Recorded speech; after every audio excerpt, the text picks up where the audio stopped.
And a couple other things you look on the back, our fellowship is going to be next Tuesday, and the Trimble is coming up in 2 weeks too, so keep those on your calendar.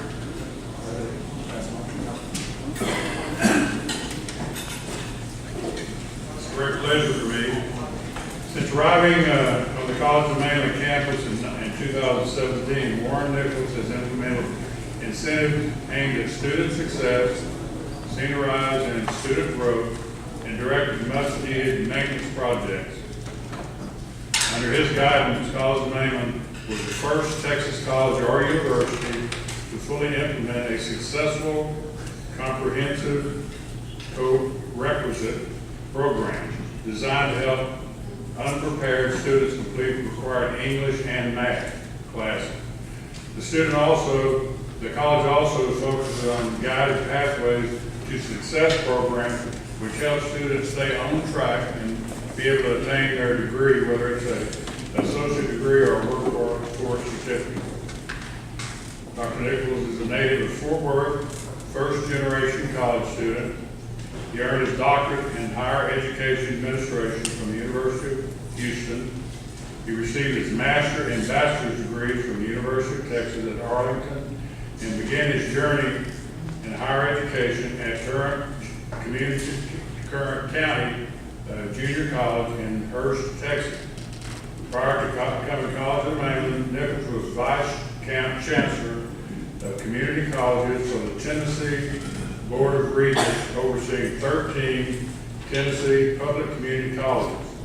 He also served as president of Volunteer State Community College in Gallatin, Tennessee, and was vice president for academic affairs at Darton College in Albany, Georgia.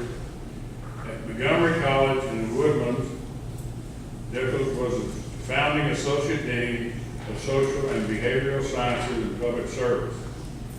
Nichols started his professional career as a police officer in Arlington, already making an impact in our local community. The Texas City of Lamar Chamber of Commerce honored Warren with the Rising Star Award given to emerging leaders whose record reflects ongoing and exceptional growth and contributions to their profession. Nichols serves on the board of directors of the Texas City of Lamar Chamber, the League City Regional Chamber of Commerce, and is a member of our Rotary Club. As a member of the College Board of Trustees, I can say we are blessed to have Warren Nichols as our president. Welcome, Dr. Nichols.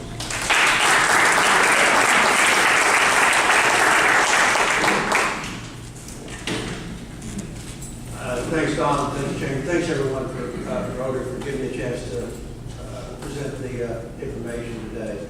Let me just start off with a few basic facts, and then we'll get into the program. I've only been here about a year and a half now, and in that time, it's a Texas community, and it's the reason I left Tennessee and came back home was to come back home. And so it's good to be back home in Texas where we belong. But when I came to College of the Mainland, it should not be a secret, it would not be a secret to anybody in this room, that College of the Mainland had some issues to deal with. We have some aging facilities, we have some declining enrollment, we had a public image concerns, and we have a lot of things that needed to be worked on, which is the reason why I wanted to come here. Because I love challenges, and I love the opportunity to make things better. And I believe that's exactly what we have done. I was looking at the enrollment report for the college. We are registered for students even as we speak for the new semester. Over the last 2 years, we've increased enrollment at College of Mainland by 25%, just in the last 2 years. And a lot of that is simply because we are making changes that need to be made at the college. We are improving. I hope you would be the testament more than I, but I hope that we are making an impact and changing the image and the perception of the college to want to be a joint partner with our businesses and industries, and to make sure that our students and our faculty and our staff have a place to come and learn and to work and to be part of a thriving community. So In doing that, one of the things that the board of trustees told me up front is we needed to take care of our facilities. We needed to do that, and walking around the campus, I agree with them. So what we did is we created a maintenance tax note of a little over $16 million using non-taxpayer, non-voting taxes, revenue generated from student tuition and whatnot, to create an opportunity to renovate some of our existing facilities on campus. So if you walked our campus, you've driven by our campus of late, you've seen a lot of heavy machinery, a lot of construction, a lot of trenches dug, a lot of things happening. To the point that I'm hoping it's going to get, some of it's going to get fixed within the next 2 weeks, because that's when classes start. But right now, what we've done is we took our physical education building, which houses the swimming pool, which no one has heard probably more about why we should not get rid of this swimming pool than I have, if you talk to certain members of our community. But the board had made the decision that that 50-year-old Liberty pool is beyond repair. So what we have done is we've put concrete in it, and we are converting that into the College of the Mainland Conference Center that will hold, depending upon, if it's in this type of configuration, it will hold about 360 folks. If you put it in the traditional, this type of configuration, it will hold over 500 people. College of the Mainland has had nothing like that, where we can even get all of our employees together at one place to have meetings or conferences. But we're going to do more than that. We're not only going to open it up for the college, but it's open up for the community as well. We are, so very quickly, we will start allowing folks, both internally and externally, to create the scheduling for anyone who wants to utilize the facility. So we are College of the Mainland's community college, and we are the community's college, and we want to make sure that we operate in that philosophy, in that vein. We're also taking the student center, which has not had any change at all in 35, 40 years. And if you go by there today, you'll see all the brick has been ripped off, and you can look from one end of the building to the other like you're Superman. I mean, you're just looking straight through. We're hoping to get that corrected pretty quick. We also knew our chemistry lab was way beyond, it was much below par. When you have high school students coming out of a high school and then coming to the College of the Mainland and looking at our chemistry lab, it was not what any of us would expect that a college chemistry lab would look like. So we're investing over $1 million just in totally tearing it down and rebuilding it into something that we're all going to be very proud of, and that our students will be proud of, and that we can do work in. Now, quality was always there. Quality, faculty, staff, quality was always good. Students who come to College of the Mainland and then move on either into the workforce or move on into university transfers, always do well. Quality has never been the issue. And if you walk our campus, you'll see that the facilities are not really the issue. They're just old. They just need to be updated. But they have been functional, they work well. But we can do better. And we are going to do better. And so what I want to present to you today is what we are envisioning better could be, should be, and will be. But what I also want to make sure you understand, though, is don't confuse what you're seeing here as the future of the college with what construction is going on now. Those are totally separate funding sources and totally separate areas. So having said all that, what I'd like to do is talk about the process of how we underwent creating the bond that will be on the election cycle. We started the process with looking at the long-range master plan. College of the Mainland, just like any business or organization, should have type of strategic plans, strategic goals. You need to know where you're going, and then you figure out how you can get there. Well, College of the Mainland for the last half a dozen years or so knew what they needed to do. We needed to be everything. We needed to work better with our businesses and industry. We needed to be community partners, and we needed to make sure our students, whether they go strictly to the workforce or they're going into the university, they need to have that solid foundation. And we've done that. And we've done that well. But we never wrote it down. We just knew it intrinsically, that's what community colleges are and what we should do.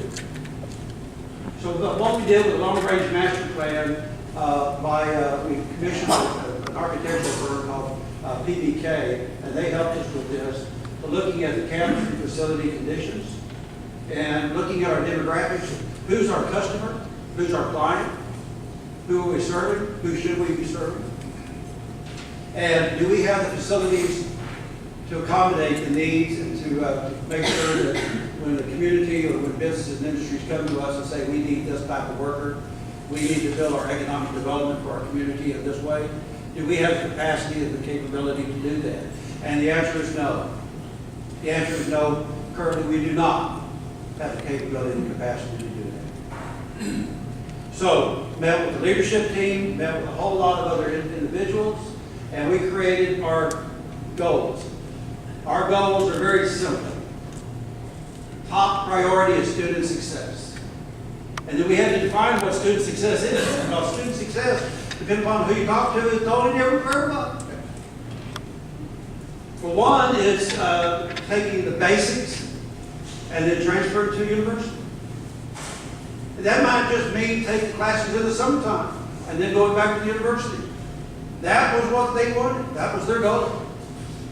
For somebody else, student success means getting a short-term certificate of 2, 3, 4, 5, 6 months, and then getting a job so that they can pay the bills. Student success for that single mother of two that finds herself needing to get back in the workforce is having a flexible schedule of courses where they can take them in the evenings so they can take care of their family. Or how about that person who got laid off from work and has bills to pay and can't stay out of school forever, or can't stay in school forever just so that they can pay the bills. They need a job today. So student success is different for every individual. Our job at College of the Mainland is to make sure you tell me what you need. My job is to help make you successful, help you get where you need to be. That's our job at College of the Mainland. So we went around the community. We went to the chambers of commerce, the Rotaries. We went to businesses and industries. We went to the hospital, to the healthcare facilities. Visit with economic development staff throughout the area. Visit with community members such as yourself to identify what is it that College of the Mainland should be doing. What's the future of the mainland? What's the future of Galveston County? What businesses and industries are coming our way? And what should we be doing to prepare for that? What do you need us to do? And then tell us whether we can do the job or not. That's really what it's all about. So we put together the bond advisory committee, and again, working with a lot of different information to help us identify what it is that we should be doing. We did that, and then we also built an academic master plan based upon the information that was provided to us about what do you need and what do we have to do to get there. So basically all these groups came back and told us is that there's some exciting times in store for Galveston County. Population is going to increase. It's going to increase more in some areas than others, but the population is going to increase. We're seeing it all in our area. That means there's going to be a need for new businesses and industries. Existing businesses may want to expand their operation. We need to bring in new businesses to help us with economic development. We need to create a better health environment for our citizens. And then we need to have jobs for those folks, and the industries need a qualified workforce. All of that being combined we needed to create some additional facilities on our campus. We really, even with these maintenance tax projects that I was just speaking about a minute ago, all of that is for is to renovate existing buildings. The funding did not give us the ability or permission, authority to build any new square footage. All we could do is re-energize what we already had. Now, you just heard me say a minute ago that we have increased enrollment by 25% over the last 2 years. We have no reason to believe that that's going to level off. It's going to continue to increase because of some of the innovative things that we've done. I'm running out of room. I'm running out of space for those things. We just really are. If you ask me to create another section of history, I can do it. It'll be at 4 o'clock in the afternoon, or it may be on a Sunday afternoon, but I can do it. But if you're asking me to create any new programs, I've got no place for them. So, STEAM Allied Health Building, that's that one in red that you're seeing there. Yes, That building right there, that's going to be a new building. It's called the Science, Technology, Engineering, Arts, and Math Building, called STEAM. Many times you've heard it called STEM buildings. We added arts to this as well because we do truly believe that if you're going to be a good, functionally literate, articulate individual, competent to work in any business industry, you need to have a fine appreciation of creative thinking, and the arts can provide that to you. So, under the STEAM Allied Health Building, we're going to be able to expand our nursing program. We currently have a nursing program that has one of the highest pass rates, the first-time pass rates, of any college in the state of Texas. Well over 90% of the students who complete our degree program are getting passing the state licensing exam on the first try. And they're all getting jobs, 100% placement rate. You look up and down I-45 and you see all the hospitals and clinics that are being established and built. They need a workforce. They need nurses. We are literally turning away students who have demonstrated the ability to do the job.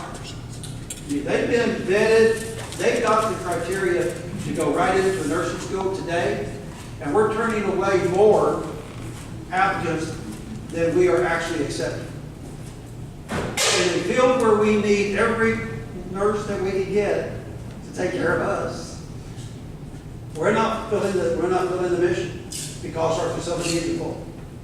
So this new Science, Technology, Engineering, Arts building, health building, will allow us to expand our nursing program. It will give us additional simulation labs. It will give us some additional computer labs for testing and some classrooms. It will also allow us to create new engineering tech programs. These are 2-year associate degree engineering programs that if a student is interested, can go straight into the workforce as an engineering tech, or they can go on to a university to get the full engineering degree. The need for engineers in our community has never been higher than they are today. And we do not currently have the capacity to even begin to offer those programs. We need this to create those programs for our community. We also see that a new surgical tech program, again, for our allied health programs. This building will house a new imaging tech program, a new dental hygienist program, a physical therapy assistant program, and a pharmacy tech program. It will also allow us to bring the nursing assistant, the medical assistant, the medical coding program, and the dental assisting program that are currently housed in Lake City outside of our taxing district. It will allow us to bring those back home to this county and to the taxpayers that pay for our college. And all of that will have the opportunity to do once this building is crafted and created. This building will also house the communications program with the audio video lab. We will be able to expand our cybersecurity networking lab and program. And we'll increase the labs and classrooms. We'll increase 2 biology labs, 2 microbiology labs, and 4 anatomy and physiology labs, none of which we have today. Again, we are extremely limited on what we can provide our students and our community based upon our facility needs. We will move our physics lab from the math and science building over to this new one so that we can create more classrooms for our math classrooms. We actually have the need for math, more math classrooms at our college, and this will give us the opportunity to do that. Programs moving out of the technical vocation building will include graphic arts, computer science, drafting, and the geology teaching lab. All of those will move into this new science, technology, engineering, arts, math building. It will also hold a 100-person lecture classroom. Again, you can read all of that. These are the things that we need in order to provide the classroom space for our programs and for our students in our community. You don't see fluff in here. There's no fluff. This is hard work, hard dated, based upon what our community tells us that we're going to need to move forward in tomorrow's world. In addition to the science, technology, engineering, arts, math building, there's a second building that we are proposing for the bond. And you'll see that one right here. This one is called the Industrial Careers Building. The Industrial Careers Building will house an expanded process technology program. We have a great working relationship with our plants and refineries. They need more. We need to produce more.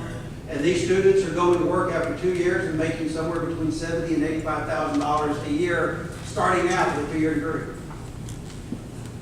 And we can do more, and we can do better, and we can train them even better. This will also allow us to create a new instrumentation and electrical I&E programs at our campus. And it will be moving the OSHA, the Occupational Safety, Health and Technology, the AFAC, and the Gulf Coast Safety Institute, which are currently in a warehouse right by Delaney Road. If you've ever driven by there, you'd be ashamed to put your name on the side of the building. We're leasing that building. We need to bring those people back home to the college and give them a better working space. And this will allow us to do that in that building. This will also house the Industrial Careers Program, and we'll have an opportunity for us to hold our offices and some training space for our continuing education program in this building.